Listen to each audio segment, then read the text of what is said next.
তো দেখ আমরা ক্যাপাসিটরের পরের chapter that is known as current electricity সেটা আমরা আজকে শুরু করব। তো কারেন্ট বা তড়িৎ প্রবাহ কাকে বলে সেই সম্বন্ধে তোদের একটু বেসিক আইডিয়া তো আগে থেকেই আছে, যে you can define current I equal to Q by T, মানে একক সময় যত পরিমাণ তড়িদাদান কোনো নির্দিষ্ট জায়গার মধ্যে দিয়ে প্রবাহিত হচ্ছে তাকে তড়িৎ প্রবাহ বলে, মানে the amount of charge flowing per unit time. ঠিক আছে, তো তাকে আমরা কারেন্ট বলে থাকি। এইবার গল্পটা হচ্ছে জেনারেলি কারেন্টকে কি ধরা হয়, পজিটিভ পার্টিকেলের ধরা হয়, যে কারেন্ট মিন্স হচ্ছে positive particle. But actually positive পার্টিকেলের এক্সিস্টেন্স তো কিছু হয় না। অ্যাকচুয়ালি কি থাকে বল, অ্যাকচুয়ালি ইলেকট্রনই প্রবাহিত হয় from negative terminal to the positive terminal. কিন্তু যেহেতু আমরা পজিটিভ ধরতে পছন্দ করি বা আমাদের অ্যাজাম্পশন সবসময় পজিটিভ পার্টিকেলের জন্য ট্রু হয়, সেই জন্য আমরা ধরে নিই যে একটা কোনো positive particle that is known as current is flowing from the positive terminal to the negative terminal of a battery or external source. But as মানে প্র্যাকটিক্যালি কিন্তু পজিটিভ পার্টিকেল বলে কিছু যায় না। তো এবার কারেন্টকে তার মানে ইউ ক্যান কনসিডার যে কারেন্ট যেদিকে প্রবাহিত হয় ইলেকট্রন তার অপোজিট দিকে প্রবাহিত হয়, এটা প্রথম কথা মনে রাখতে হবে। এইবার কারেন্ট কারা প্রবাহিত করে, জেনারেলি কারেন্ট কাদের মধ্যে দিয়ে প্রবাহিত হয় বল, কন্ডাক্টর বা যাদেরকে আমরা বাংলায় বলে থাকি পরিবাহী, তাদের মধ্যে দিয়ে কারেন্ট প্রবাহিত হয়। এইবার আমার কোশ্চেনটা আসছে যে কন্ডাক্টর বা পরিবাহী কাকে বলে বা কেনই বা কন্ডাক্টর কারেন্ট পরিবহন করতে পারে। তো সবারই একটা ছোট আইডিয়া আছে, সবাই এই টার্মটা শুনেছিস, that is known as free electron বা মুক্ত ইলেকট্রন যেহেতু থাকে সেই জন্য কন্ডাক্টর কারেন্ট পরিবহন করতে পারে। এইবার কোশ্চেনটা আছে কেন ফ্রি ইলেকট্রন থাকবে বা ফ্রি ইলেকট্রন থাকলেও তারা কিভাবে কারেন্টটাকে পরিবহন করবে। ঠিক আছে, সেইটা আমার এই চ্যাপ্টারের একদম ইনিশিয়ালের পার্ট।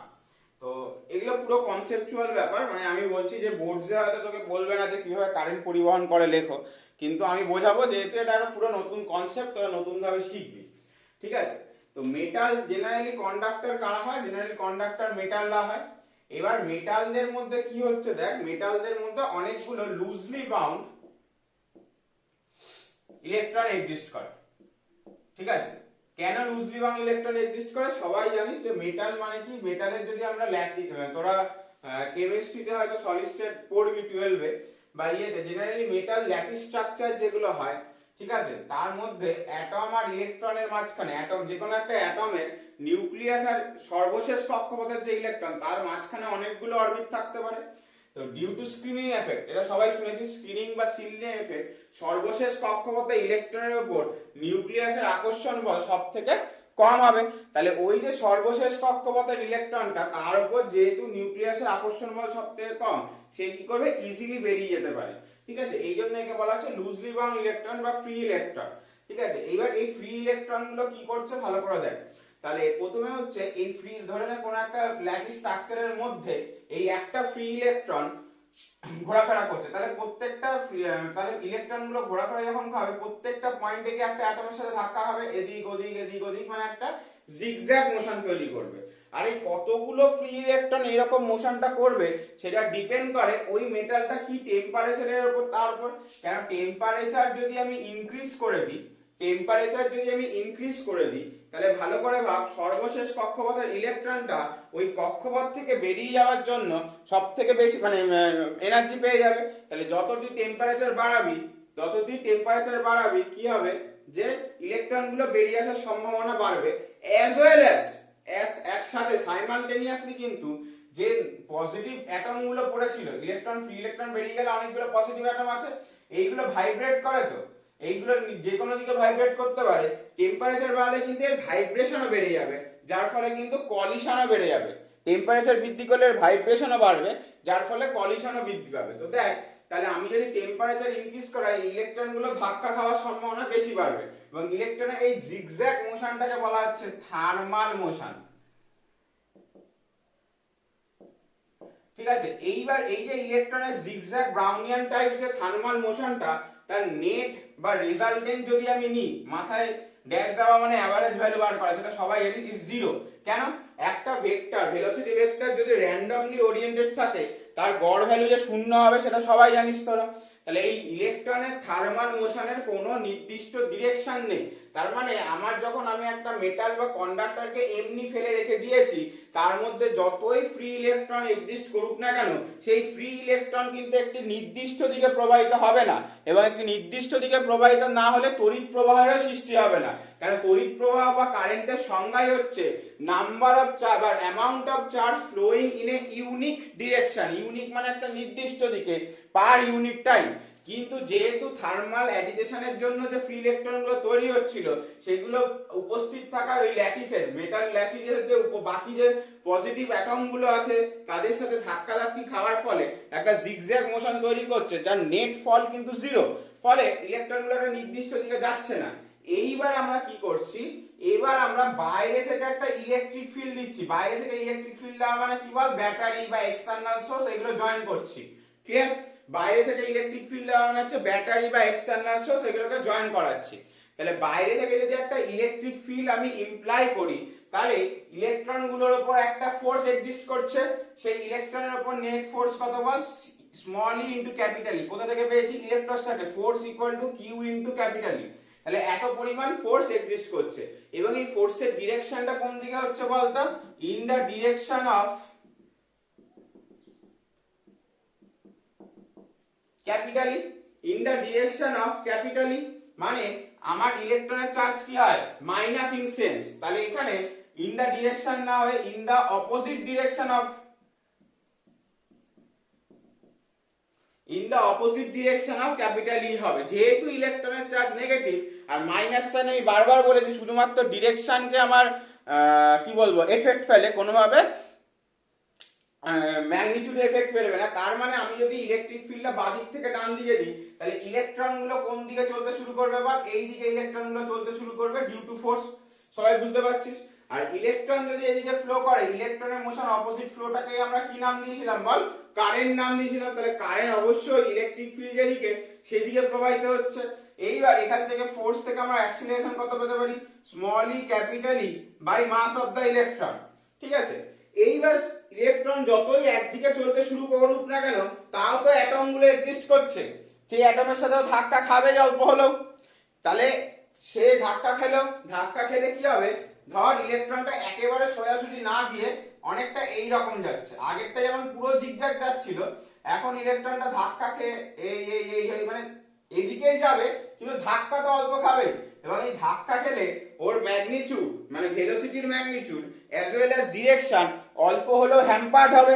ঠিক আছে? তাহলে তো আমরা অ্যাকচুয়ালি এভারেজ ভ্যালুটা কত হলো ওর ভেলোসিটি সেটা কোনোদিনই বার করতে পারবো না। সেই জন্য একটা কনসেপ্ট আনা হচ্ছে, তাকে বলা হচ্ছে রিল্যাক্সেশন টাইম, যাকে টাউ দিয়ে ডিফাইন করা হচ্ছে। এটা বলা হচ্ছে time in between two collision.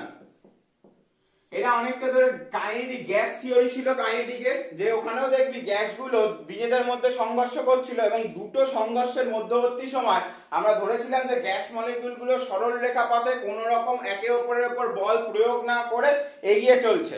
Similarly এই যে রিল্যাক্সেশন টাইম বা টাও কনসিডার করা হলো, এটাও কনসিডার করা হলো এখানেও, যে ইলেকট্রন যখন এই টাউ সময় ধরে যাচ্ছে, এই সময় কোনো অ্যাটমের সাথেও সংঘর্ষে যাচ্ছে না। মানে একটা অ্যাটমের সাথে ধাক্কা খেলো, দিয়ে যে পরের অ্যাটমের সাথে ধাক্কা খাবে তার মধ্যবর্তী সময়টাকে টাউ বলা আছে। তাহলে এই সময় কোনো রকম ভাবে ইলেকট্রন অন্য কোনো ফোর্স দ্বারা, মানে এক্সেপ্ট এই এক্সটার্নাল ইলেকট্রিক ফিল্ডের ফোর্স ছাড়া অন্য কোনো ফোর্স অ্যাপ্লাই হচ্ছে না, এবং তার ফলে তার ভেলোসিটিও কনস্ট্যান্ট থাকছে এইটুকুনি সময়ের জন্য।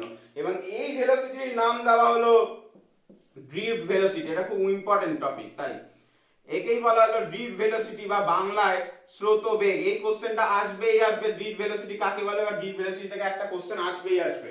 ঠিক আছে? এই ভেলোসিটিটা বারবার বলছি, থার্মাল মোশনের জন্য ফ্রি ইলেকট্রনের যে normal velocity, that is known as thermal velocity, that average value is 0। But external source বা ব্যাটারি অ্যাপ্লাইয়ের জন্য ইলেকট্রন যে ভেলোসিটিটা গেইন করলো নতুন, যেটা ইউনিডিরেকশনাল এবং যেটা রিল্যাক্সেশন টাইম মানে দুটো কলিশনের মধ্যবর্তী সময় যে ভেলোসিটিটা অ্যাটেন্ড করছে, তাকে বলা হচ্ছে ড্রিফট ভেলোসিটি। এবার এই ড্রিফট ভেলোসিটির ভ্যালু নিয়ে আমরা একটু কনসার্ন থাকবো। দেখ এই ড্রিফট ভেলোসিটির ভ্যালু কি করে আমি বার করতে পারি। তাহলে আমরা টাউ সময় একটা জিনিস যতটা ভেলোসিটি অ্যাটেন্ড করছে তাকে আমরা ড্রিফট ভেলোসিটি বা স্রোতবেগ বলছি। তাহলে drift velocity equal to v equal two formula সবাই জানিস u প্লাস at। এবার ইনিশিয়ালি ভেলোসিটি তো 0, ইনিশিয়ালি অ্যাভারেজ ভেলোসিটি, ইনিশিয়ালি ইলেকট্রনগুলো কি ছিল? ইনিশিয়ালি ইলেকট্রনগুলো থার্মালি অ্যাজিটেটেড ছিল, মানে থার্মাল কারণে ছিল, তার অ্যাভারেজ ভ্যালু 0 পেয়েছি। ওকে, এইবার প্লাস এ কেন আসছে? বাইরে থেকে এক্সটার্নাল ফিল্ডটা দিয়েছে এবং তার ভ্যালু কত বল? Small E capital E by M. আমি শুধু তার ম্যাগনিটিউডটা বসাচ্ছি, বারবার বলছি আমরা শুধু তার ম্যাগনিটিউডটা কল্পনা করব, মাইনাসটার দরকার নেই, নাহলে অনেকে আবার মন্দন ভাবে। মন্দন কিন্তু হচ্ছে না। এই মাইনাস সাইনটা কেন এসেছে? শুধুমাত্র ইলেকট্রনের চার্জের জন্য, এবং এটা বোঝাচ্ছে যে ইলেকট্রিক ফিল্ডটা যেদিকে, অ্যাক্সিলারেশনটা তার অপোজিট দিকে। কোনোভাবে কিন্তু অ্যাক্সিলারেশনের ভ্যালু মাইনাস মানে এটা মন্দন বোঝাচ্ছে না, বারবার বলছি, ঠিক আছে? আচ্ছা, যেই জন্য এখানে মাইনাস সাইনটা নেওয়ারও দরকার নেই, ফোর্সটা মাইনাস দিয়ে লিখেছিস, ওকে ঠিক আছে। এইবার কত সময় ধরে কাজ করছে? বিটুইন টু কলিশন, তাই নাম দিয়ে দিলাম small E capital E by F into tau. তাই গ্রিড ভেলোসিটির এক্সপ্রেশন কি? vd equal to small E capital E by M into tau. Clear? এটা হচ্ছে আমার গ্রিড ভেলোসিটির কনসেপ্ট। আচ্ছা, তার মানে ইলেকট্রনগুলোর ফ্রি, মানে একটা কন্ডাক্টরকে যদি বাইরে থেকে আমি ব্যাটারি দিয়ে জয়েন করি, তাহলে ইলেকট্রনগুলো একটা নির্দিষ্ট ডিরেকশনে যেতে শুরু করবে, এবং সেই নির্দিষ্ট ডিরেকশনে যেতে গেলে তার এভারেজ ভেলোসিটি হবে কত? Grid velocity. এইবার বলবি দাদা তুমি তো দুটো কলিশনের মধ্যে ভেলোসিটি বার করলে ভিডি। এবার এরকম তো ইলেকট্রন অনেকগুলো ভেলোসিটি, মানে অনেকগুলো কলিশন সাফার করে একদিক থেকে একদিকে যাবে। হ্যাঁ, প্রত্যেকবারই দুটো কলিশনের মাঝে টাইম পিরিয়ড এটাই থাকবে, আর প্রত্যেকবারই তার অ্যাক্সিলারেশনটা ওর উপর কনস্ট্যান্ট, তাহলে প্রত্যেকবারই ভিডির ভ্যালু এটা আসবে। তাই এভারেজ ভ্যালু আমরা এটাকে অলমোস্ট কনসিডার করতে পারি, এর এভারেজ ভ্যালুটাকে আমরা অলমোস্ট কনসিডার করতে পারি। এইবার যে প্রমাণটা সবথেকে বেশি আসে, প্রুফ 2 নম্বরে আসবেই আসবে, দ্যাট ইজ রিলেশন বিটুইন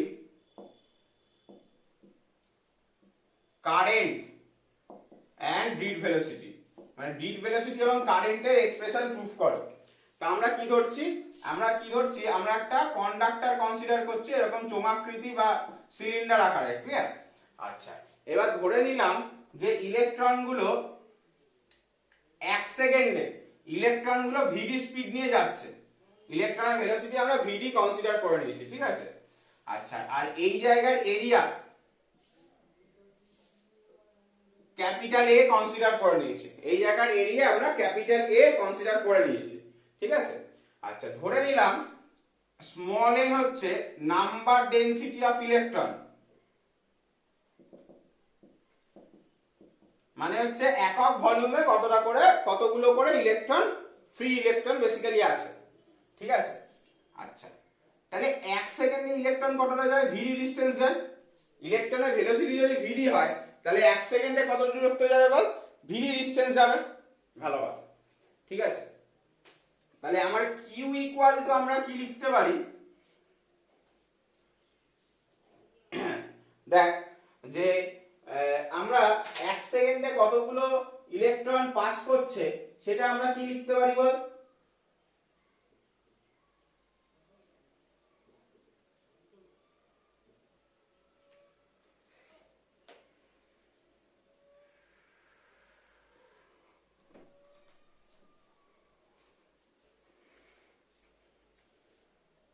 হ্যাঁ, তো ভিডিওটা একটু প্রবলেম হচ্ছিল। দেখ, আমরা ধরে নিলাম n হচ্ছে নাম্বার ডেনসিটি অফ ইলেকট্রন, মানে একক আয়তনে এতগুলো করে ইলেকট্রন এক্সিস্ট করছে। আচ্ছা, ধরে নিলাম ইলেকট্রনগুলো এখান দিয়ে প্রবেশ করছে, ডেল্টা টি সময় এতটা এল লেন্থ গেল, ডেল্টা টি সময় এতটা এল লেন্থ গেল, তাহলে এল ইকুয়াল টু আমরা কি লিখতে পারি? VD into delta T. আচ্ছা, আর প্রত্যেকটা জায়গার এরিয়া অফ ক্রস সেকশনের ভ্যালু এ, একে আমরা কি ধরছি? Area of cross section. তাহলে কতটা ভলিউম ইলেকট্রন গেল বলতো? a into VD into delta T. a into L করলে এতটা ভলিউম পেতাম, এই যে এই ভলিউমটা পেতাম। তাহলে ভলিউম হচ্ছে a ভিডি ডেল্টা টি। তার মানে এখানে কতগুলো ইলেকট্রন আছে? Number of electrons in this volume,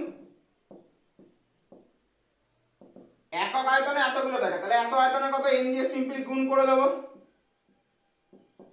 তাহলে কতটা চার্জ আছে এই ভলিউমে? প্রত্যেকটা ইলেকট্রনের চার্জ কত? স্মল ই করে, তাহলে স্মল ই গুণ করে দে। তাহলে এটাকে আমরা কি লিখতে পারি বল? কিউ লিখতে পারি। এটাকে আমরা কিউ লিখতে পারছি। এবার আমরা কারেন্টের ভ্যালু কি জানি বল? Q by delta T, by এটাকে ডেল্টা কিউ দিয়ে লেখ যে স্মল চার্জ হিসাবে।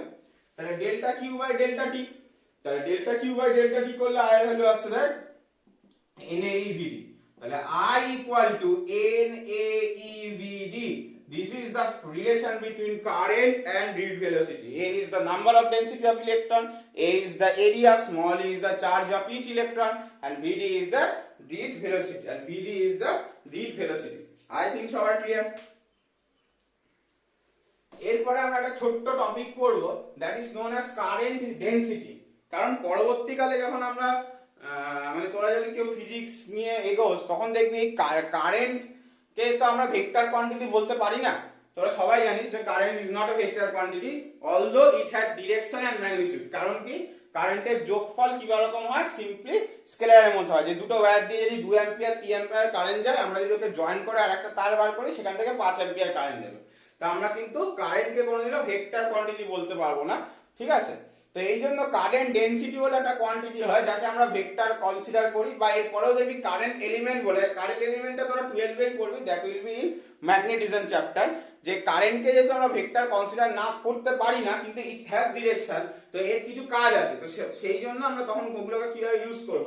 তো আগে আমরা যেটা বার করছি দ্যাট ইজ কারেন্ট ডেনসিটি। এটা তাৎপর্য কি বা কোথায় কি লাগবে সেগুলো তোরা মানে হায়ার ক্লাসে বুঝবি, মানে হায়ার ক্লাসে মেইনলি তাৎপর্যটা বুঝতে পারবি কারেন্ট ডেনসিটি। কারেন্ট ডেনসিটির বেসিক গল্পটা খুব সোজা, I বাই A, মানে একক এরিয়াতে যত পরিমাণ তড়িৎ প্রবাহ হয় তাকে কারেন্ট ডেনসিটি বলে। এবং তার মানে এর ভ্যালু হচ্ছে NeVD এবং এর ডিরেকশন হচ্ছে same as that of current. মানে কোনো কন্ডাক্টরের কারেন্ট ডেনসিটির উপরই ডিপেন্ড করবে ওর মধ্যে দিয়ে কতটা পরিমাণ তড়িৎ প্রবাহ হয়। তো কারেন্ট ডেনসিটির একটা ছোট্ট হলো মানে কি বলবো, মানে দরকার আছে, আমরা ইম্পর্টেন্স কিন্তু কারেন্ট ডেনসিটির আছে, যেটা আমরা একটু পরেই ওহমস ল যখন প্রুফ করব তখন কিন্তু আমরা দেখতে পাবো, ঠিক আছে। তো দেখ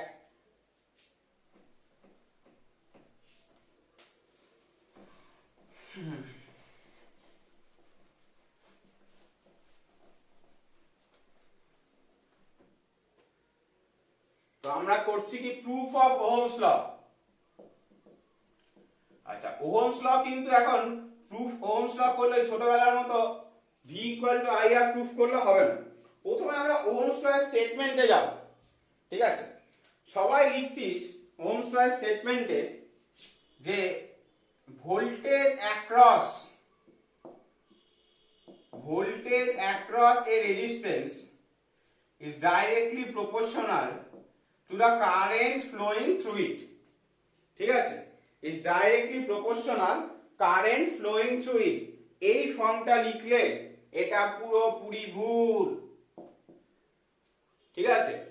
ভোল্টেজ কখনোই কারেন্টের উপর ডিপেন্ড করে না, ভালো করে বুঝতে হবে তোকে। কারেন্ট হচ্ছে ফলাফল, ভোল্টেজ বা বিভব পার্থক্যটা হচ্ছে কারণ। যদি A এবং B পয়েন্টের মধ্যে বিভব পার্থক্য না থাকে তাহলে কোনোদিনই কারেন্ট প্রবাহ হবে না। তাই কারেন্ট প্রবাহের উপর কোনোদিনও বিভব পার্থক্য ডিপেন্ড করবে না, বিভব পার্থক্যের উপর কারেন্ট প্রবাহটা ডিপেন্ড করবে। তাই statement should be like that, যে current depends on the directly proportional to the voltage difference between 2 points. So this will be the mathematical expression of Ohm's law. কেউ সবাই V equal to IR পড়ে এসেছি ছোটবেলা থেকে, তাতে V proportional to I এরকম লিখলে কিন্তু হবে না, অলওয়েজ লিখতে হবে I proportional to V, because বারবার বলছি কারেন্ট বিভব পার্থক্যের উপর ডিপেন্ড করে, যে বিভব পার্থক্য কত আছে তার উপর। তাহলে প্রপোর্শনাল তুললে যে কনস্ট্যান্টটা আসবে that is known as resistance. সেখান থেকে আমরা এবার লিখতে পারি V ইকুয়াল টু মানে voltage difference equal to IR। তবে এইটা ধরো ওহমস ল এর প্রুফ ছোটবেলায় এরকম ভাবেই করেছিস, কিন্তু এখন কিন্তু ওহমস ল এইভাবে প্রুফ করলে হবে না। আমরা যেভাবে এটা এমনি স্টেটমেন্টটা বলে রাখলাম একবার, আমরা যেভাবে প্রুফ করছি applying current density and this concept, এটা আমাকে ইউজ করতে হবে। তাহলে আমরা কারেন্ট ডেনসিটি মানে কত পেয়েছি বল, NE স্মল VD, ঠিক আছে। এবার VD এর এক্সপ্রেশন কি ছিল, এটা মনে কর VD এর এক্সপ্রেশন ছিল small e capital E by small m into tau. তার মানে আমি যদি গুণ করে দিই তাহলে n square by small e by m into capital tau. আচ্ছা, তো আমরা সবাই J মানে কি জানি বল, I বাই A জানি। তাহলে I by A equal to n square small e by small m into tau, ঠিক আছে। এইবার n square tau by m টাকে রেখে দিচ্ছি, ক্যাপিটাল E মানে কি বলা যাবে, ইলেকট্রিক ফিল্ড কনসিডার করা যায়। ইলেকট্রিক ফিল্ড মানে কি ভোল্টেজ বাই লেন্থ, কেন আমরা সবাই আগের চ্যাপ্টারে পড়েছি E equal to minus dVdx, মানে ভোল্টেজ বাই লেন্থ থাকবে, মাইনাসটা শুধুমাত্র ডিরেকশনের জন্য বোঝাচ্ছে। তা আমরা যদি ম্যাগনেটিক্যালি বোঝাই, তুই বলবি দাদা dV ছিল, তুমি হট করে V লিখে দিলে কেন? আমরা একটু বড় কনসিডার করছি, আর কিচ্ছু না। তাহলে মানে E ইকুয়াল টু আমরা অবশ্যই লিখতে পারি কি বল, V বাই L। এইবার এখান থেকে যদি আমরা I ইকুয়াল টু বার করতে চাই, that will be n square tau by m into a by small l into v। ঠিক আছে, ক্লিয়ার সবার? এইবার এখান থেকে আমরা v পাবো m by n small square tau l by a into i। এবার দেখ ওই পার্টে small m n square tau l এই জিনিসগুলো দেখ সব কিন্তু কনস্ট্যান্ট, সব কিন্তু কনস্ট্যান্ট, এবং এই কনস্ট্যান্ট পার্টটাকেই বলা হয় রেজিস্টিভিটি বা রোধাঙ্ক। রেজিস্টিভিটি বা এই বাংলায় হচ্ছে রোধাঙ্ক, ওই পার্টটা তারপর এখানে করছি।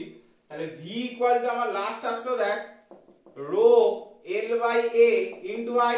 রো l বাই a মানে সবাই বুঝতে পারছিস আর i হবে, ক্লিয়ার? তাহলে আমার রো এর ভ্যালু বা রেজিস্টিভিটির ভ্যালু কত, m by n square tau. আচ্ছা, রেজিস্টিভিটির উল্টোটাকে কি বলা হয়, কন্ডাক্টিভিটি। তাহলে কন্ডাক্টিভিটির ফর্মুলা হচ্ছে n square by tau by m। এগুলো কিন্তু ছোট ছোট ফর্মুলা, মনে রাখতে পারিস, কাজে লাগতে পারে পরে। ঠিক আছে, তাহলে ওহমস ল কি করে প্রুফ হলো বুঝতে পারলি, যে আমরা কারেন্ট ডেনসিটি থেকে ওহমস ল একটা ছোটখাটো প্রুফ পেলাম। ওকে, এইবার আমরা রেজিস্ট্যান্স কাকে বলে বা রেজিস্ট্যান্সের গল্পগুলোতে একটু আসবো।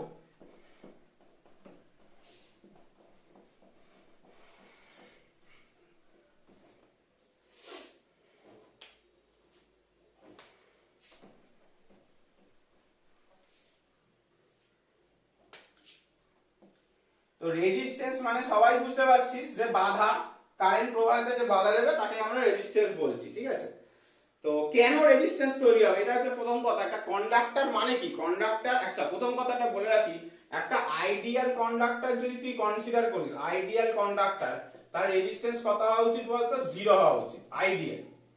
ঠিক আছে, মানে সে কোনো রকম বাধা দেওয়া উচিত না, কিন্তু তাও কি হচ্ছে বল, একটা আইডিয়াল কন্ডাক্টর হলেও রেজিস্ট্যান্স কিন্তু অলওয়েজ তৈরি হয়ে থাকে, রেজিস্ট্যান্স কিন্তু অল্প হলেও পাওয়া যায়। তো এবার কোশ্চেনটা হচ্ছে রেজিস্ট্যান্স কেন তৈরি হচ্ছে। ভালো করে দেখ, একটা মেটাল ল্যাটিস যদি আমার নিই, তাহলে ইলেকট্রন গুলো বাইরের ফিল্ডের জন্য একদিকে নির্দিষ্ট দিকে যাবে।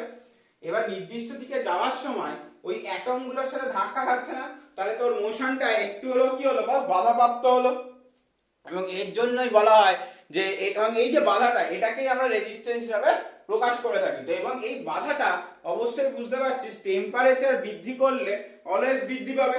এই বাধাটা টেম্পারেচার বৃদ্ধি করলে অলওয়েজ বৃদ্ধি পাবে, কেন টেম্পারেচার বৃদ্ধি করলে এই অ্যাটম গুলোর ভাইব্রেশন বৃদ্ধি পাবে, যার ফলে ইলেকট্রনের সাথে ধাক্কা খাওয়ার প্রবাবিলিটি আরো বেড়ে যাবে, এবং ইলেকট্রনের সাথে ধাক্কা খাওয়ার প্রবাবিলিটি বেড়ে গেলে আমরা কি বলতে পারি, যে রেজিস্ট্যান্স বৃদ্ধি পাচ্ছে। তাহলে এই টেম্পারেচার ডিপেন্ডেন্সের উপর একটা ফর্মুলা হয় RT equal to R0 into 1 plus alpha delta T plus beta delta T তার স্কয়ার। ঠিক আছে, যেখানে আলফা এবং বিটার নাম হচ্ছে টেম্পারেচার কোএফিসিয়েন্ট। এটার উপর অনেক অঙ্ক আছে এবং খুব important topic, temperature coefficient of the conductor বা অফ রেজিস্ট্যান্স, যা ইচ্ছা বলতে পারিস। এইবার জেনারেলি কি হয়, বিটার ভ্যালু খুব স্মল হয়, ভেরি স্মল হয়। ঠিক আছে, তাহলে জেনারেলি টেম্পারেচারের বৃদ্ধিটা যদি খুব মানে কম থাকে, তখন আমরা বিটাটাকে বাদ দিই এবং লিনিয়ার ইকুয়েশনটা এভাবে লিখি, RT equal to R0 into 1 plus alpha delta T. তো যে কোনো একটা কন্ডাক্টরের জন্য জেনারেলি রেজিস্ট্যান্স টেম্পারেচারের উপর কিভাবে ডিপেন্ড করে তোকে যদি জানতে চায়, that formula will be RT equal to R0 into 1 plus alpha delta টি।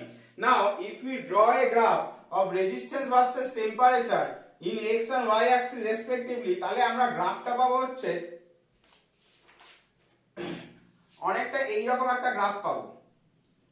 ঠিক আছে, মানে বেসিক্যালি আমার এই দিকটা হচ্ছে প্রথম দিকটা কি বলতো, বা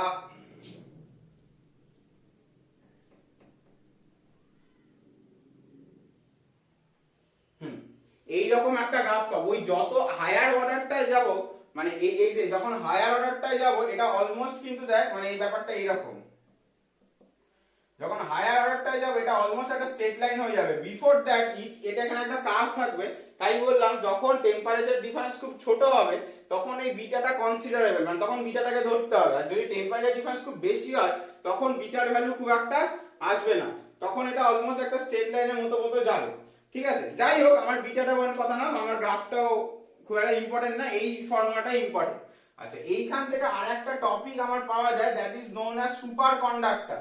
ঠিক আছে, সুপার কন্ডাক্টর মানে হচ্ছে এমন কন্ডাক্টর যার জেনারেলি এগুলো একটা মানে এক্সেপশন, যে একটা সার্টেন টেম্পারেচারে এই সকল কন্ডাক্টরের রেজিস্ট্যান্স হট করে জিরো হয়ে যায়, এবং এই টেম্পারেচার গুলোকে বলা হয় ক্রিটিক্যাল টেম্পারেচার। এই টেম্পারেচার গুলোকে বলা হয় ক্রিটিক্যাল টেম্পারেচার। যে টেম্পারেচারে কন্ডাক্টরের রেজিস্ট্যান্স জিরো হয়ে যায় তাকে ক্রিটিক্যাল টেম্পারেচার বলে। তো এই যে সুপার কন্ডাক্টরের যদি আমরা একটা রেজিস্ট্যান্স ভার্সেস টেম্পারেচার গ্রাফ আঁকি, এমনি তো নরমাল যেরকম ছিল সেরকম চলছিল, হট করে একটা পয়েন্টে এসে রেজিস্ট্যান্সটা কি হয়ে গেল বল, জিরো হয়ে যায়। ঠিক আছে, এই পয়েন্টটা বা এই টেম্পারেচারটাকে বলা হচ্ছে ক্রিটিক্যাল টেম্পারেচার। এবং সুপার কন্ডাক্টর কোথায় ইউজ করা হয়, সুপার কন্ডাক্টর ম্যাগনেটিক ফিল্ডের মানে ম্যাগনেসিয়ামের অনেক পার্টে ইউজ করা হয়ে থাকে। ঠিক আছে, কম্পিউটারে অনেক সময় সুপার কন্ডাক্টর ইউজ হতো আগে। তো এই হচ্ছে সুপার কন্ডাক্টর। ঠিক আছে, উদাহরণটা একবার একটু দেখে নিই বই থেকে, আমার এক্স্যাক্টলি উদাহরণ মনে নেই। একটা কত ডিগ্রি টেম্পারেচার কার্বন না সামথিং কিছু একটা সুপার কন্ডাক্টর হিসেবে কাজ করে।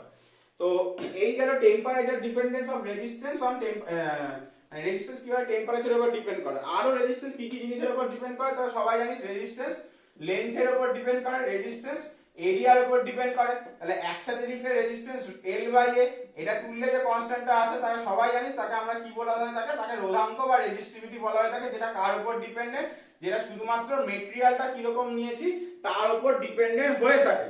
ঠিক আছে, শুধুমাত্র মেটেরিয়ালের উপর ডিপেন্ডেন্ট হয়ে থাকে। আরো রেজিস্ট্যান্সের কতগুলো প্রভাব আছে, মানে লাইট পড়লে রেজিস্ট্যান্স কিভাবে চেঞ্জ করে, দেখবি সেলেনিয়াম বলে একটা জিনিস আছে, তার উপর লাইট পড়লে রেজিস্ট্যান্স বৃদ্ধি পায়, ওটা পড়বি।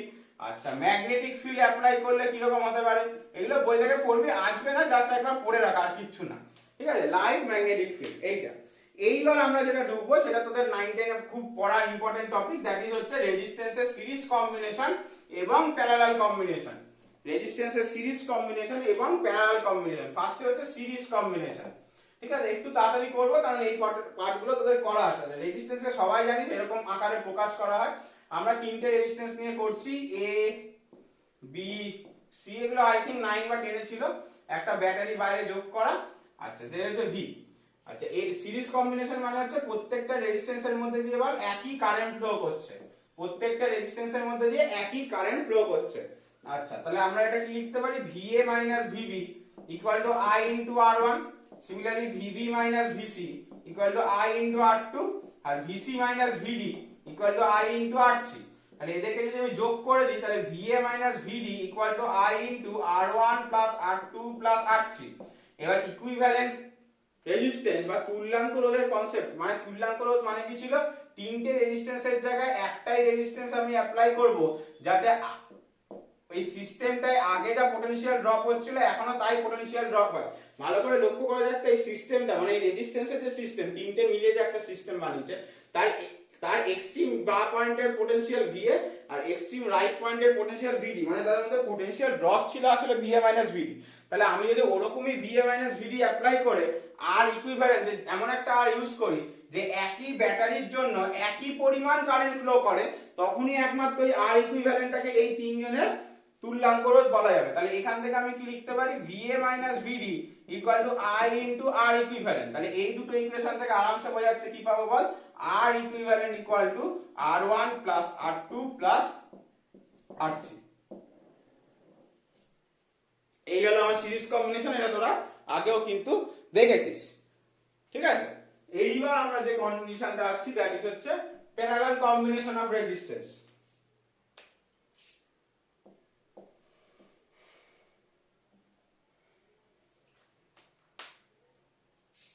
দেখ,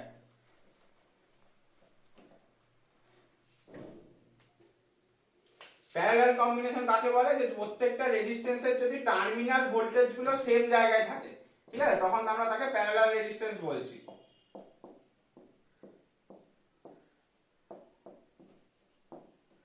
দেখ, প্রত্যেকটা রেজিস্ট্যান্সেরই এ পয়েন্টে যা পোটেনশিয়াল এই পয়েন্টে তাই পোটেনশিয়াল, সিমিলারলি এখানে একই পোটেনশিয়াল ডিফারেন্স, সিমিলারলি এখানেও একই পোটেনশিয়াল ডিফারেন্স, তাহলে তিনজনেরই কত বল VA minus VB।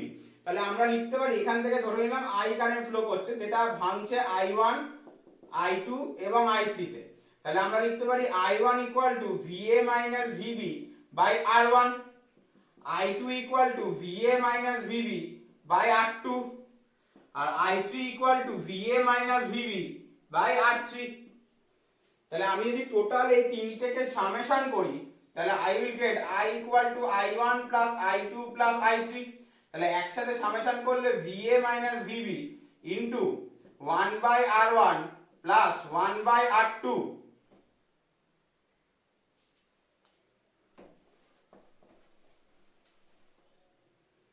plus 1 by R3 পাবো। এইবার এগেন ওদের এগেইনস্টে আমি একই কনসেপ্ট লাগালাম যে A আর B দুটো পয়েন্ট যার মধ্যে দিয়ে টোটাল I কারেন্টটা ফ্লো করছে একই ব্যাটারির জন্য, তাহলে এগেন আমরা লিখতে পারি I equal to VA minus VB by R equivalent। তাহলে এই দুটো ইকুয়েশন থেকে আমরা কি পাচ্ছি, এই যে I equal to এখানেও পেয়েছি, এখান থেকে পেয়েছি R equivalent equal to 1 by R1 plus 1 by R2 plus 1 by R3 plus infinite। ঠিক আছে, তাহলে এটা হচ্ছে আমার প্যারালাল কম্বিনেশনের জন্য হবে। এগুলো তোরা আগেও প্রুফগুলো দেখেছিস বা করে এসেছিস।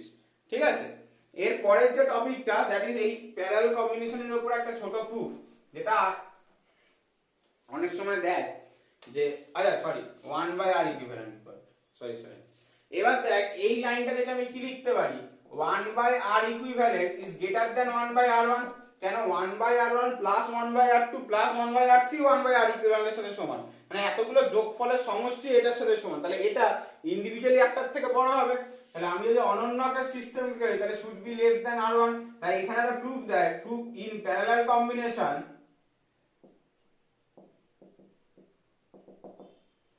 equivalent resistance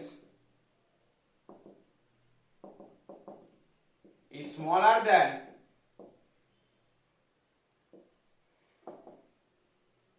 individual resistance।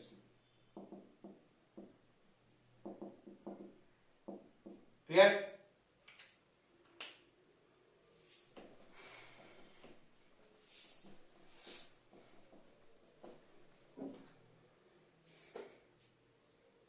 এবার দেখ একটা ছোট্ট কনসেপ্ট বেস কোশ্চেন, ধরে নে তোকে তিনটে রেজিস্ট্যান্স দিয়ে দিয়েছে 2 ওহম 3 ওহম আর 5 ওহম।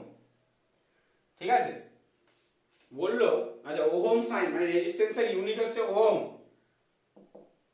সবাই জানিস, এবং সেটা দেখতে কি রকম হয় এরকম দেখতে। আচ্ছা 3 ওহম 5 ওহম, এইবার যদি কোনো কারণে তোকে 1 ওহম বানাতে বলে, মানে আমি বলতে চাইছি যখন তিনটে রেজিস্ট্যান্স দিয়ে দেবে তার তুলনায় যখন লেস রেজিস্ট্যান্স তোকে বানাতে বলবে তখন তোকে রেজিস্ট্যান্স বানাতে হবে, তখন তুই প্রেফার করবি প্যারালাল কম্বিনেশন, কারণ প্যারালাল কম্বিনেশনটা ছোট তৈরি হয়। আর যদি হাই রেজিস্ট্যান্স বানাতে বলে ওইগুলো দিয়ে তখন তোর প্রেফার করা উচিত কি সিরিজ কম্বিনেশন। মানে ধর 2 3 5 দিয়েছে, তোকে বললো যে 10 ওহম বানাও, মানে 2 3 5 এর থেকে তিনটের থেকেই বড় 10 ওহম, তাহলে তুই তখন এদেরকে সিরিজে লাগিয়ে দিবি।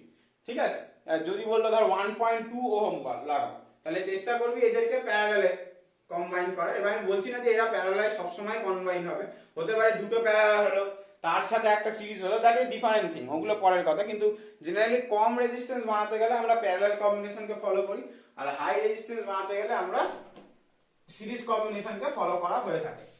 ঠিক আছে,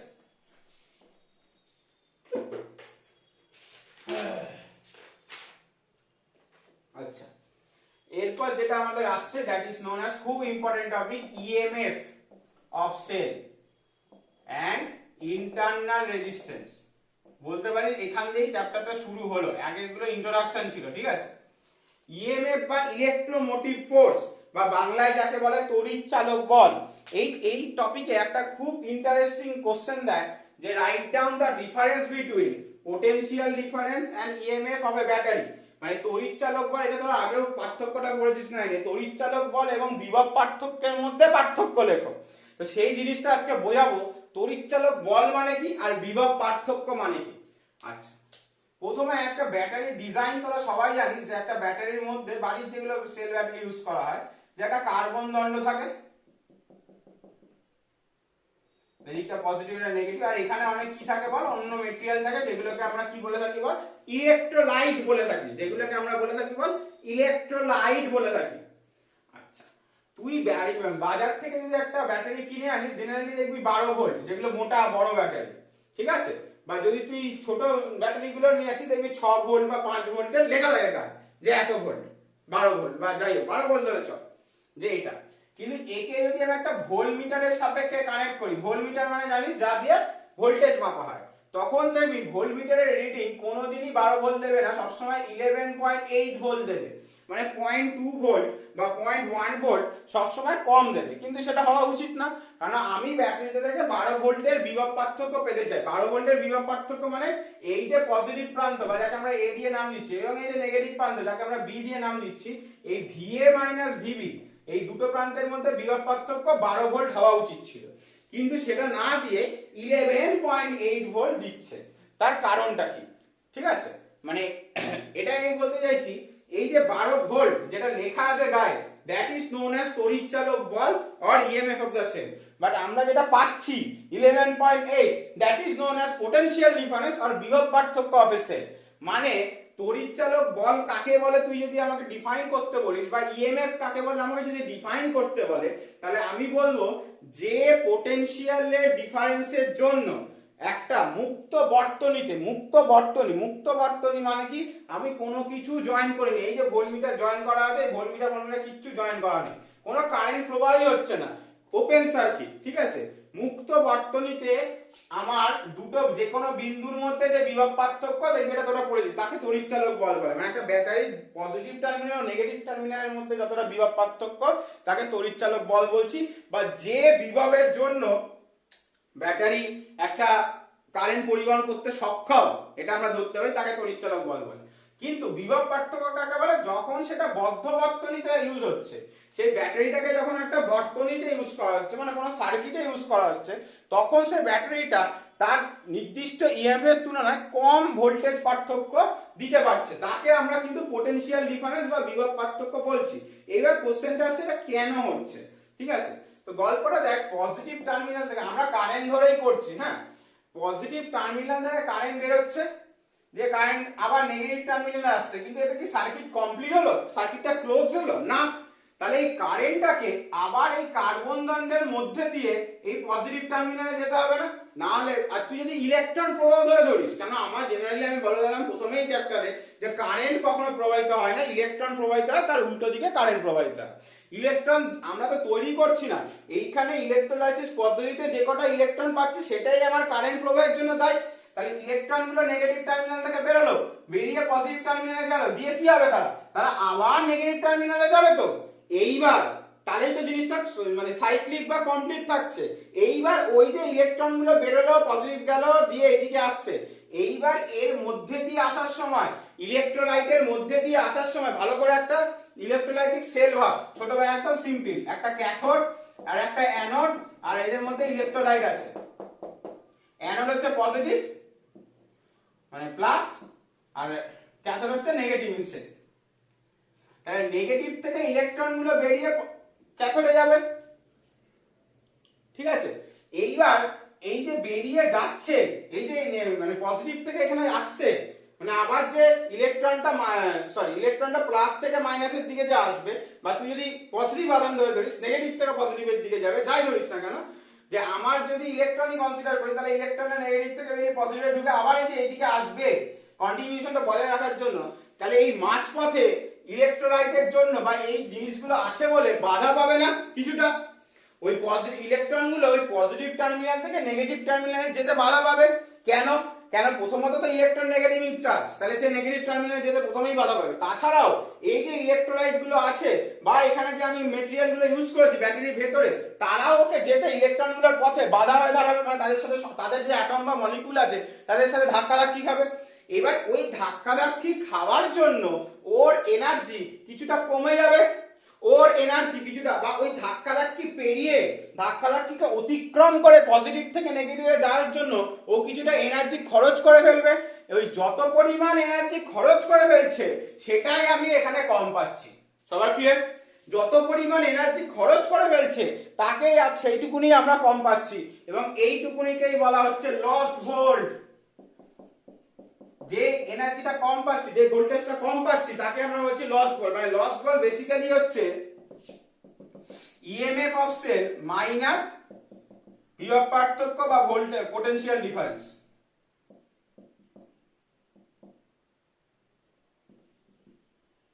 একটা সেলের জন্য পোটেনশিয়াল ডিফারেন্স এবং ইএমএফ এর মানে বিয়োগফলকেই বলা হয় লস্ট ভোল্ট। আর আমরা এখানে একটা নতুন টার্ম ইউজ করছি যাকে বলা হচ্ছে ইন্টারনাল রেজিস্ট্যান্স অফ সেল, যাকে আমরা স্মল আর দিয়ে অলওয়েজ ডিফাইন করব। মানে এই যে ইলেকট্রনটা বাধা পাচ্ছে, এটা কোথায় বাধা পাচ্ছে? ব্যাটারির ভেতরে যাতায়াত করতে গিয়ে বাধা পাচ্ছে, মানে একটা ইলেকট্রিক সোর্সের ভেতরেও বাধা পেতে পারে। এই বাধাটাকে বলা হচ্ছে আভ্যন্তরীণ রোধ অফ দা ব্যাটারি বা আভ্যন্তরীণ রোধ। এই ইন্টারনাল সেল এবং এই ইন্টারনাল সেলের রেজিস্ট্যান্সের জন্যই আমাদের ইএমএফ এর ভ্যালু আর ভোল্টেজ ডিফারেন্সের ভ্যালু কোনোদিনই সেম হয় না। সবাই ঠিক ক্লিয়ার আই থিঙ্ক যে ব্যাটারির ভেতরে একটা ইলেকট্রন যাওয়ার সময় যে বাধাটার সম্মুখীন হয় তাকে বলা ইন্টারনাল রেজিস্ট্যান্স। ইন্টারনাল রেজিস্ট্যান্সের জন্য ইলেকট্রনের কিছুটা ভোল্টেজও নষ্ট করে, তাকে বলা হয় লস্ট ভোল্ট, এবং এই জন্য ইএমএফ এবং পোটেনশিয়াল ডিফারেন্সের মধ্যে একটা পার্থক্য থাকে। এইবারে ইন্টারনাল রেজিস্ট্যান্সের অনেক গল্প আছে। ইন্টারনাল রেজিস্ট্যান্সকে জেনারেলি সবসময় সিরিজ কম্বিনেশনে ধরবো উইথ এক্সটার্নাল রেজিস্ট্যান্স, এটা নিয়ম। মানে তোকে এতদিন আমরা সেলের আমরা যখন রেজিস্ট্যান্স কল্পনা করেছি, মানে ভ্যালুগুলো বের করেছি, তখন কোনোদিন আমরা সেলের রেজিস্ট্যান্সকে খেয়াল করিনি যে এটা সেলের রেজিস্ট্যান্স কত, ঠিক আছে? কিন্তু আজকে থেকে আমরা যখন দেখতে পেয়েছি যে একটা সেলও রেজিস্ট্যান্স প্রোভাইড করে একটা ক্লোজ সার্কিটে, বারবার বলছি ক্লোজ সার্কিটে, ওপেন সার্কিটে কিন্তু করবে না, কেন ওপেন সার্কিটে ইলেকট্রন একটা টার্মিনাল থেকে আরেকটা টার্মিনাল যাওয়ার কোনো মানেই নেই।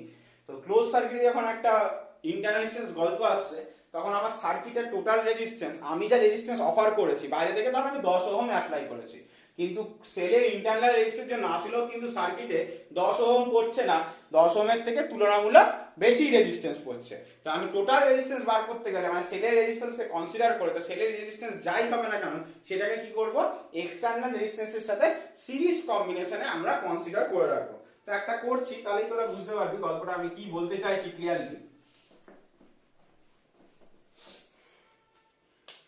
ধরে নে একটা ব্যাটারি আছে যার ইএমএফ হচ্ছে ক্যাপিটাল ই, আর বাইরে একটা রেজিস্ট্যান্স লাগানো আছে যাকে আমরা আর এক্সটার্নাল বা ক্যাপিটাল আর দিয়ে লিখলাম, আর বলা আছে এদিকে এরকম কমা দিয়ে লেখা থাকবে, কমা দিয়ে একটা ওহম লেখা থাকবে, সেটাই হচ্ছে আমার ব্যাটারির ইন্টারনাল রেজিস্ট্যান্স।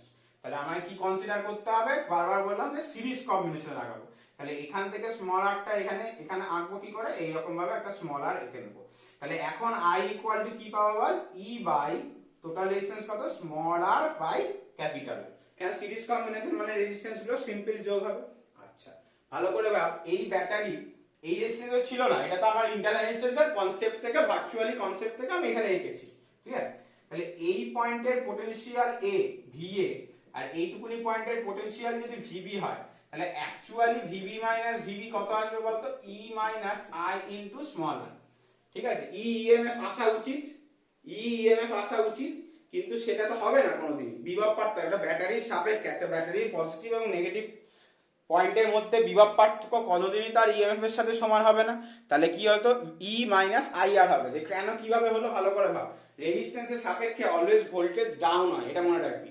রেজিস্ট্যান্সে সবসময় পোটেনশিয়াল ড্রপ করে, কেন রেজিস্ট্যান্স অলওয়েজ বাধা দেবে, তো তার মানে পোটেনশিয়াল মানে ভালো করে ভাববি বিভব কাকে বলে, সেখানে একটা তোর এনার্জির গল্প আছে। তাহলে বাধাকে অতিক্রম করতে গেলে সে এনার্জি সবসময় কমবে।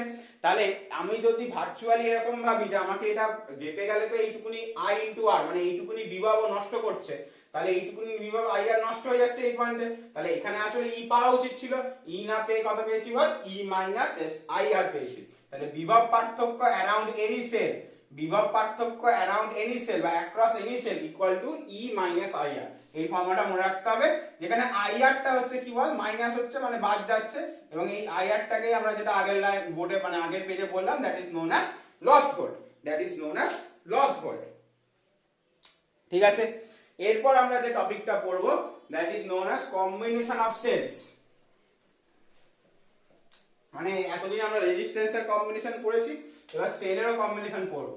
প্রথমে আমরা চলে আসছি সিরিজ কম্বিনেশন, মানে আমরা ব্যাটারি গুলোকে যদি সিরিজ কম্বিনেশনে লাগাই তাহলে কি হবে, ভালো করে ভাব। ব্যাটারি সিরিজ কম্বিনেশন মানে একটার নেগেটিভের সাথে পরেরটার পজিটিভ, একটার নেগেটিভের সাথে পরেরটার পজিটিভ, একটার নেগেটিভের সাথে পরেরটার পজিটিভ।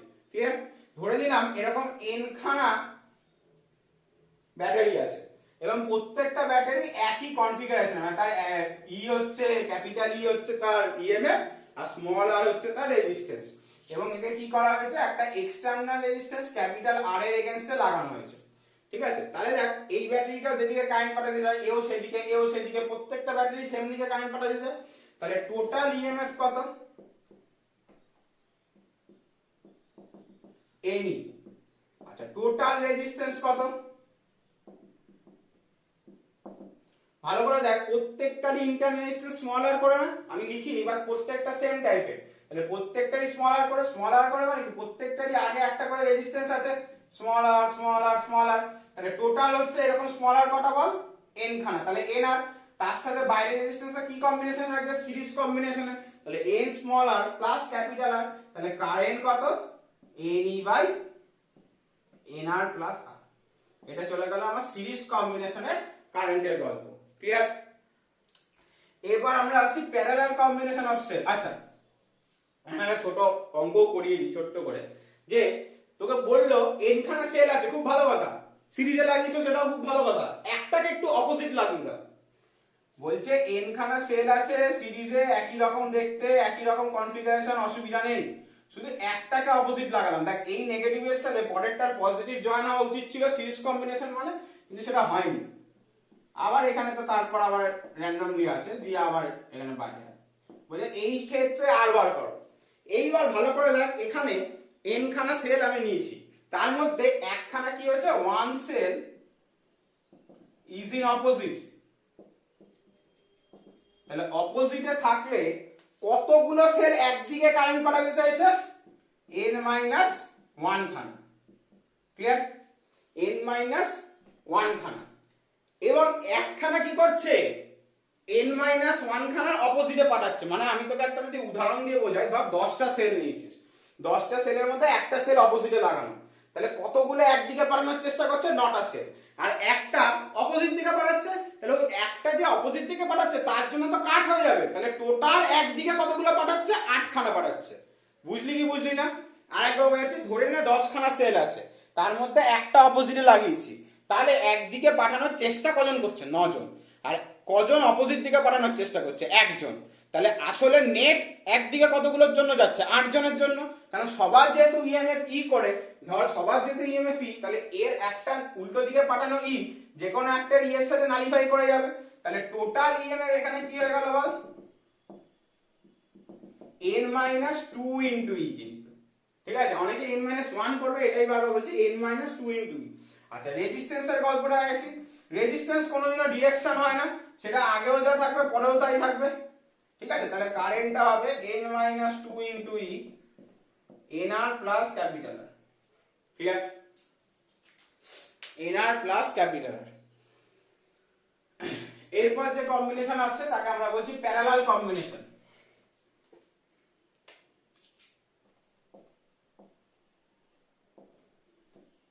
এগেন একই কনফিগারেশনের ব্যাটারি গুলো নেওয়া হয়েছে, মানে সবারই ইএমএফ ই আর রেজিস্ট্যান্স হচ্ছে আর, আর তাকে বাইরে একটা আর ক্যাপিটাল রেজিস্ট্যান্সের সাথে লাগানো হয়েছে। এই হচ্ছে আমার প্যারালাল কম্বিনেশনের ছবি। প্রথমে আমরা ই বার মানে ইএমএফ বার করি। ভালো করে দেখ, এর সাপেক্ষে ইএমএফ ই, এই দুটো পয়েন্ট এই নাম দিলাম এ এবং এই পয়েন্টটার নাম দিলাম বি। এই পয়েন্টটাতেও ভিএ মাইনাস ভিবি পড়বে, এই পয়েন্টটাতেও ভিএ মাইনাস ভিবি পড়বে, এই পয়েন্টটাতেও ভিবি মাইনাস ভিএ পড়বে, এবং প্রত্যেকটা জায়গাতেই ভিএ মাইনাস ভিবি মানে একই পটেনশিয়াল পড়বে। মানে আমি আগেরটাই যেমন দেখ, আগেরটাই সিরিজে ব্যাটারি গুলো লাগানো ছিল বলে প্রত্যেকটা ব্যাটারি একই দিকে কারেন্ট পাঠাচ্ছিল, মানে আমি ইএমএফ গুলোকে জয়েন করছিলাম। কিন্তু এখানে দেখ ইএমএফ একটাই, মানে আমি যদি ই ই ই পটেনশিয়ালে লাগানো, প্যারালাল কম্বিনেশনে লাগানো মানে টোটাল পটেনশিয়াল তো ই, মানে যদি সিরিজে লাগানো থাকতো ই প্লাস ই তখন কিন্তু 3 হতো, কিন্তু এখানে ই, এখানেও নিচে ই, এখানেও নিচে ই, তার মানে বেসিক্যালি ই যাচ্ছে, এটা আমাকে বুঝতে হবে। এখানে টুইস্টটা এখানে, তাহলে এখানে ইএমএফ কত হলো, ই হলো, এন ই কিন্তু হবে না, এরকম এন খানা সেলই আছে, কিন্তু রেজিস্ট্যান্স তো বাদ যাবে না। রেজিস্ট্যান্স কে বাদ দেওয়া যাবে না। আচ্ছা স্মল আর করে প্যারালাল লাগানো আছে, তাহলে স্মল আর করে প্যারালাল লাগানো থাকলে 1/r প্লাস 1/r এরকম কত হবে বল, n টাইমস হবে। তাহলে r ইকুইভ্যালেন্ট কত হবে, n/r। তাহলে r ইকুইভ্যালেন্টের ভ্যালু কত হবে, স্মল r বাই n। তাহলে টোটাল রেজিস্ট্যান্স কত, small r by n plus capital R, ঠিক আছে, প্লাস ক্যাপিটাল R। তাহলে কারেন্ট কত, small e by small r capital A by n, সেখান থেকে ne by small r plus n capital R। এটা হচ্ছে প্যারালাল কম্বিনেশনের কারেন্টের ভ্যালু। এই দুটো আসবে না পরীক্ষায়।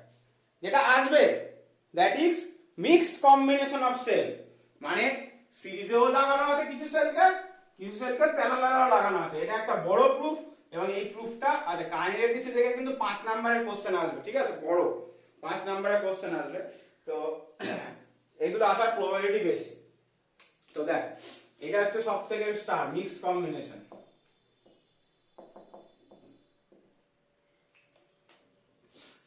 ধরে নিচ্ছি n খানা সেল আছে প্রত্যেকটা রোতে, আর এরকম m খানা রো আছে। তাহলে ধরে, আচ্ছা পাশে আমি লিখে দিচ্ছি, আর বাইরে একটা রেজিস্ট্যান্স r এর সাথে জয়েন করা আছে, এবং প্রত্যেকটা ব্যাটারির configuration small E small R, capital E small R, মানে ইএমএফ হচ্ছে ক্যাপিটাল ই আর ইন্টারনাল রেজিস্ট্যান্স স্মল আর। তাহলে কি ধরেছি, number of cells in each row হচ্ছে স্মল n, আর such number of rows in parallel small n, মানে প্রত্যেকটা সারিতে n সংখ্যক ব্যাটারি আছে, আর এরকম n খানা, এখানে যেমন তুই দেখতে পাচ্ছিস 3 খানা রো আছে, তো আমরা ওটা ধরেছি n খানা রো আছে, ঠিক আছে।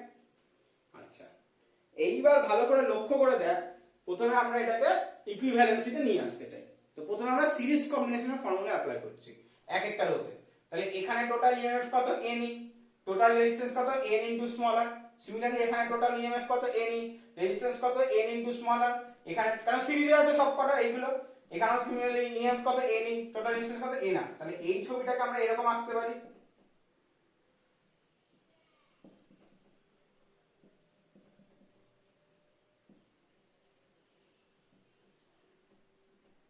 যে প্রত্যেকটার ইএমএফ কত করে, ne করে, এবং প্রত্যেকটা লাইনের রেজিস্ট্যান্স কত করে, nr করে। তাহলে এটা অলমোস্ট এখন একটা প্যারালাল কম্বিনেশন হয়ে গেল না। এবং তাহলে টোটাল ইএমএফ প্যারালাল কম্বিনেশনে তার যোগ হয় না, প্যারালালে ne, তার মানে টোটাল ইএমএফ ne হবে। তাহলে টোটাল ইএমএফ কত পাচ্ছি আমরা বল, ne। আচ্ছা টোটাল রেজিস্ট্যান্স, আচ্ছা n স্মল r করে কতগুলো রো আছে, m খানা রো আছে। তাহলে আমরা লিখতে পারি 1/r equivalent equal to 1/nr plus 1/nr, এরকম করে কত টাইমস, m টাইমস। তাহলে m টাইমস করলে r ইকুইভ্যালেন্টের ভ্যালু চলে আসবে বল, m/nr আসবে, ওটাকে উল্টে দিলে nr/m। তার সাথে বাইরেরটা কিসে আছে, সিরিজে আছে। তাহলে টোটাল রেজিস্ট্যান্স কত, nr/m প্লাস r, ক্লিয়ার। তাহলে কারেন্ট কত ফ্লো হবে বল, ne/nr/m প্লাস r। তাহলে উপর নিচে যদি যোগ বিয়োগ করি মানে গুণ ভাগ করি, তাহলে mne/nr প্লাস mr। তাহলে একটা মিক্সড কম্বিনেশনের কারেন্টের ফর্মুলা দেখ, mne/nr প্লাস mr। ভালো করে যদি দেখিস, তুই কনসিডার করিস, মানে এখানে তোকে এটা গেল ফর্মুলাটা, তারপরে এখান থেকে একটা প্রুফ আছে, সেই প্রুফটা আমি বলছি দেখ। যে তোকে 10টা সেল দিয়ে দিল, ঠিক আছে, 10টা একই রকম ব্যাটারি দিয়ে দিল, বলছে এমন কম্বিনেশনে এদেরকে সাজাও মিক্সড কম্বিনেশনে যে আমি কারেন্ট ম্যাক্সিমাম পাবো। এটা একটা প্রুফ আছে, to get maximum current in mixed combination. তোর ধর দুজন বন্ধু আছিস, দুজন বন্ধুকে ইন্ডিভিজুয়ালি 10টা ব্যাটারি দিয়ে দিল, ঠিক আছে। তো তুই কি করলি, একজন বন্ধু 1 সে কি করলো, 5টা ব্যাটারি সিরিজে লাগালো, এরকম দুটো রো বানালো, যে 5টা ব্যাটারি তাদেরকে প্যারালাল, বুঝতে পারছিস তো, মানে n এর ভ্যালু 5 আর m এর ভ্যালু 2 করলো, আর তুই কি করলি n এর ভ্যালু 2 করলি, m এর ভ্যালু 5 করলি, মানে দুটো করে ব্যাটারি সিরিজে লাগিয়ে 5খানা রো বানালি, করতেই পারিস। এবার আমাকে দেখতে হবে যে কোন কেসে আমার কারেন্টটা কি হচ্ছে বল সর্বাধিক পাবো, মানে কারেন্ট তোর কম্বিনেশনটা সর্বাধিক হবে না তোর বন্ধুর কম্বিনেশনটা বা অন্য কোনো কম্বিনেশনে লাগালে সর্বাধিক, মানে আমি কি করে বুঝবো, আমাকে নাম্বার অফ সেলস দিয়ে দিলে যে কোন কম্বিনেশনে কিভাবে কি পারমুটেশনে লাগালে আমি ম্যাক্সিমাম কারেন্ট পাবো। এবার কারেন্টের এক্সপ্রেশনটা একটু আমরা লক্ষ্য করি, I equal two m into n into capital E। Capital E constant থাকে, m আর n কিন্তু কনস্ট্যান্ট না, m আর n কিন্তু তোর হাতে, কিন্তু তাদের গুণফলটা কনস্ট্যান্ট, কিন্তু তাদের গুণফলটা কনস্ট্যান্ট কেন বারবার বলছি, তোকে 10টা সেল দিয়ে দিল, তুই সেটা দুটো করে সিরিজ করে 5টা রো বানাবি না 5টা করে সিরিজ করে দুটো রো করবি, যাই করবি m ইন্টু n, এই m n যদি গুণফলটা আমি দেখি এটা কি দেখায়, টোটাল নাম্বার অফ সেলস বোঝায়, যেটা কি বল কনস্ট্যান্ট। তাহলে i equal to mne by nr plus mr, এই এক্সপ্রেশনে উপরের টার্মটা পুরোপুরি কনস্ট্যান্ট, তাহলে i পুরো এই নিচের টার্মটার উপর ডিপেন্ড করবে nr প্লাস mr সামথিং ওই টার্মটার উপর।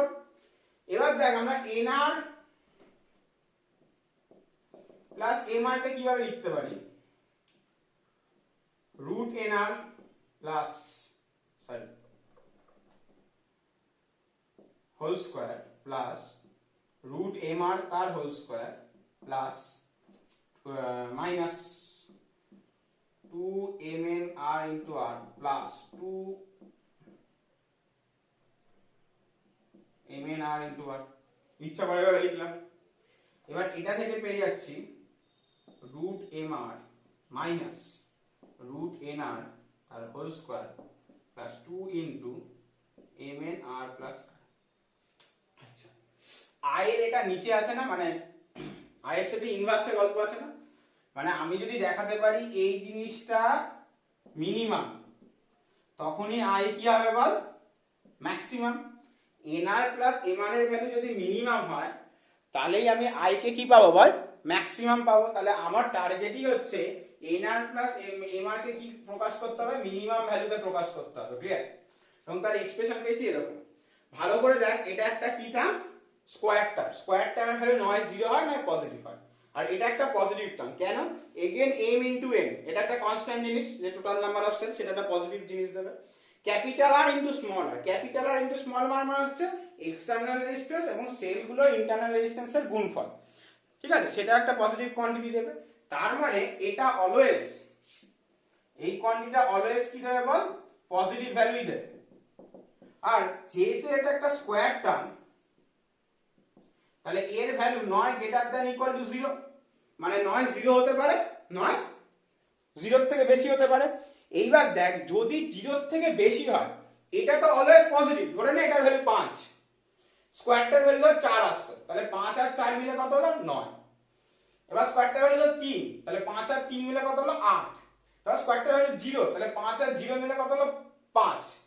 তার মানে কোন কেসে এই টোটাল পুরো জিনিসটার ভ্যালু, এই টোটাল পুরো জিনিসটার ভ্যালু মিনিমাম হচ্ছে বলতো যখন স্কয়ার টার্মটার ভ্যালু 0 হচ্ছে। এইটা আই থিংক তোদের 9 10 এর কনসেপ্ট তোরা বুঝতে পারছিস, যেহেতু এটা প্লাস দিয়ে লেখা আছে আর এই জিনিসটা পজিটিভ কে বোঝাচ্ছে, তাহলে একমাত্র এই হোল জিনিসটা তখনই মিনিমাম হবে যদি এই স্কয়ার টার্মটা ইকুয়াল টু 0 হয়। তাহলে আমাকে লিখতে হবে this will be minimum when root over mr minus root over n small r equal to 0।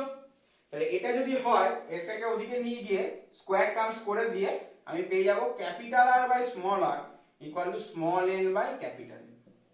তার মানে আমরা কি রেশিওতে সাজাবো তো যাতে আমি ম্যাক্সিমাম কারেন্ট ফ্লো করাতে পারি, সেটা কিন্তু ডিপেন্ড করবে এক্সটার্নাল রেজিস্ট্যান্স এবং ব্যাটারিগুলোর ইন্টারনাল রেজিস্ট্যান্স কি রেশিওতে আছে তার উপর, কি রেশিওতে আছে তার উপর। কোনোভাবেই কিন্তু নিজের ইচ্ছা খুশি সাজাতে হবে না, ক্যাপিটাল আর স্মল আর তোকে কিভাবে গিভেন দেওয়া আছে তার উপর কিন্তু সাজাতে হবে। তো মোটামুটি কারেন্ট ইলেকট্রিসিটি আমার ফার্স্ট চ্যাপ্টার কমপ্লিট। এইবার সেকেন্ড চ্যাপ্টারে যেটা আছে হুইস্টন ব্রিজ, তারপরে হচ্ছে তোর মিটার ব্রিজ, মানে ইলেকট্রিক্যাল যন্ত্রপাতি নিয়ে অনেক ব্যাপার আছে যেগুলো হয়তো সেন্টারে থাকলে সুবিধা হতো, কেন সেন্টারে পড়াতে পারতাম বিকজ তোর সেন্টারে ওই জিনিসগুলো ছিল, বা মানে মিটার ব্রিজ প্র্যাকটিক্যাল রুমে সবাই যারা ক্লাস করেছিস 11-এ তারা দেখেছিস, বা সুবিধা হতো। বা এখন এখানেই পড়াতে হবে, একটু ভিজুয়ালাইজ করে নিবি মেশিনগুলো, ছবি চেষ্টা করবো আঁকার।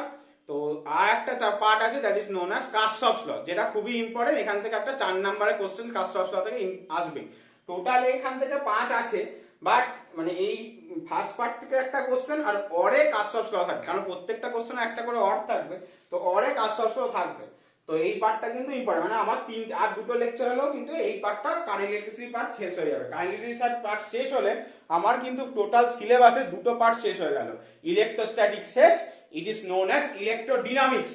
ইলেকট্রোস্ট্যাটিক্সে কি ছিল বল, চার্জ রেস্ট অবস্থায় ছিল, তার জন্য বিভিন্ন ঘটনাগুলো দেখছিলাম।